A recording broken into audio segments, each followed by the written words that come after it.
with Senator Tulijan to talk about two pieces of legislation that we've been working on together, provide you with updates on those, and take your questions on various matters that may be on your mind today. So first of all, an update on Bill S223. This is a project that's been 15 years in the making to try to ban forced organ harvesting and trafficking here in Canada. Previous versions of this bill have been proposed since long before I was even a member of Parliament. And Senator Tulijan has proposed a bill on this 3 times in the last 3 parliaments.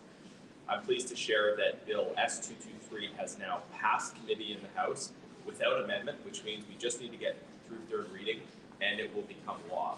We've traded up so that the first hour of debate in 3rd reading will happen on December 5th and are very optimistic that this bill will pass before the Christmas break. So exciting developments, and we're hopeful we're able to finally finish this after 15 years to bring in place a law that will protect victims of forced organ harvesting and trafficking. Earlier this year, I proposed Bill C-257, a bill that would add political belief and activity as prohibited grounds of discrimination to the Canadian Human Rights Act. I was pleased to put that forward, and it generated a fair bit of discussion at the time. I'm far enough down the precedent that likely the House version of the bill would not have had an opportunity to come for a debate and vote. And I'm very pleased that this bill will be entered in the Senate as well, which will have maybe more of a chance to move forward and pass into law. So I'll turn it over to Senator Tulijan to talk about this issue. So I did table S257 yesterday, which is to stop discrimination based on your political belief and political activities. 9 of 13 provinces do have some sort of form of that legislation.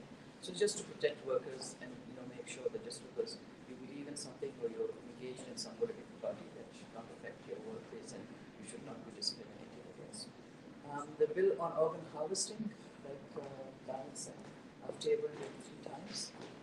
This time, it's the exact bill that was sent back to us by the House. The senators all supported it unanimously, and we sent the exact same bill back to the House, and I'm hoping that this time it will pass. It's 15 years in the making. We're lagging behind some of our allies who, when I'm traveling abroad, are quite surprised to know that Canada still does not have legislation against organ harvesting. We'd like to know what you think about the Alberta Sovereignty Act, and do you think that could be damaging for you guys here at the federal level? Well, I haven't had a chance to read it. I understand it was tabled late yesterday. I would say that I know there's a great deal of frustration in Alberta about decisions of the Trudeau government. I think there's a lot of frustration in other provinces as well about those decisions.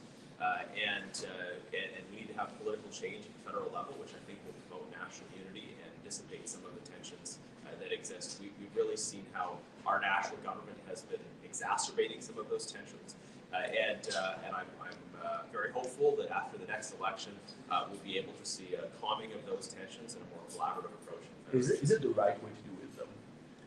Well, I haven't had a chance to read the specifics of the legislation. You may recall that I participated in some of the discussions around these issues during the last provincial leadership race, but as far as the particulars of the legislation, I don't know what.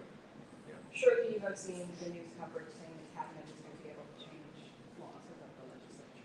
You have, as a politician yourself, any view on that?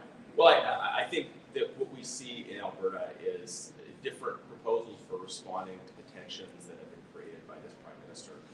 There's a lot of very significant frustration, not just in Alberta, but I think especially in Alberta, about the impact that federal decisions have had on our energy sector, on the ability of people to provide for themselves and their families. We are working at the federal level to address those tensions by creating the kind of collaborative federation in which every individual, every region of the country can pursue opportunities. Should we expect you to take a position on it for federal conservatives? Is this something where you guys have to say, like, whoa, not, we're federal politicians, or is this something you need to engage with sovereignty? Well, I think the reality is it is very rare for federal politicians to offer sort of detailed comments on proposed legislation at the provincial level. I think pretty extraordinary. Well, I think there are a lot of cases where provincial proposals generate discussion and debate, but it would be quite rare for. I think sometimes we see efforts to shift the focus to provincial statutes when federal politicians should actually be focusing on their areas of responsibility. And I would just say that the Prime Minister needs to address the steps that he's taken that caused this kind of tension and frustration. And I think we could do more at the federal level to promote national unity, to promote understanding and respect between different regions. What are you, as an Alberta MP, what are you hearing from your constituents about Alberta, the Premier, the leadership, how they would go in the sovereignty? What are you hearing from your constituents? Well, I think there's a lot of frustration in Alberta about things like C-38, C-69, in the sense that on the one hand, other parts of the Federation have benefited from transfer payments from Alberta, but on the other hand, we see roadblocks constantly imposed at the federal level that make it very challenging for us to develop our resources.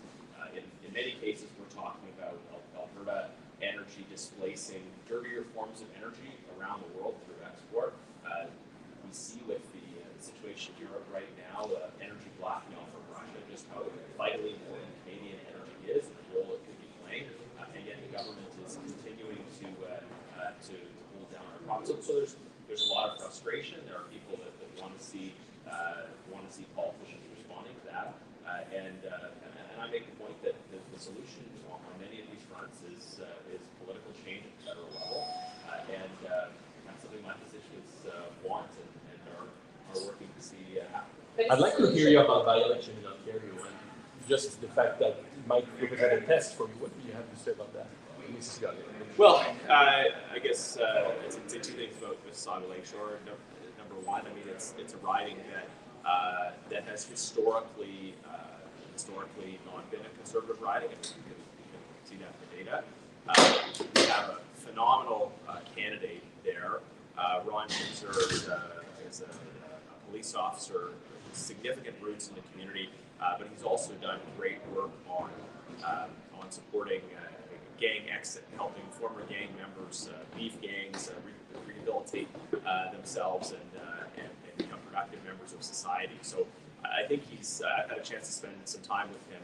Our candidate is an incredibly capable person with strong roots in the community and who's contributed so much. I would really love to see him in Parliament as a representative of our party, but also as a representative of really powerful life experience and professional experience. But with inflation the way it is, with the new leader that was taking mandate, with the candidate using to think bring value to the state, do you think Conservatives should and can win this riding in the upcoming by-election? Well, I mean, let's acknowledge the history of the riding, right? And so there's a reality to the history of that riding. But I think we have a very strong candidate at the same time. I know he and his team are working extremely hard. I mean, I've only been there once, so it's hard for me to predict the race. But I think again, we've got an excellent candidate and his team. Thank you. I think anything on the legislation we've talked about? Or? I know. You know what I would like to talk about? So the Senate Human Rights Committee, they are holding hearings on the fact that this government will not let charities work in Afghanistan. And our allies, UK, US, they've all found a way. They've given charities permission to work in Afghanistan and carry, aid into Afghanistan. And we have charities that are on the ground in Afghanistan. I have heard from people of the Afghan community who are running orphanages there, and they can no longer, do that work and support those orphans. Because if they did, they would possibly get a 10-year jail sentence. So we're asking this government to, it's very easy for them to let these charities work in Afghanistan on the ground, because we're hurting the very people we want to help. So the Human Rights Committee is doing 2 days of hearing on Mondays, the 5th and the 12th, and we have asked 3 ministers to appear, and I'm hoping they will appear. If not, I'm hoping somebody from government will come and speak to us. Thank you. Thank you very much. Thank you.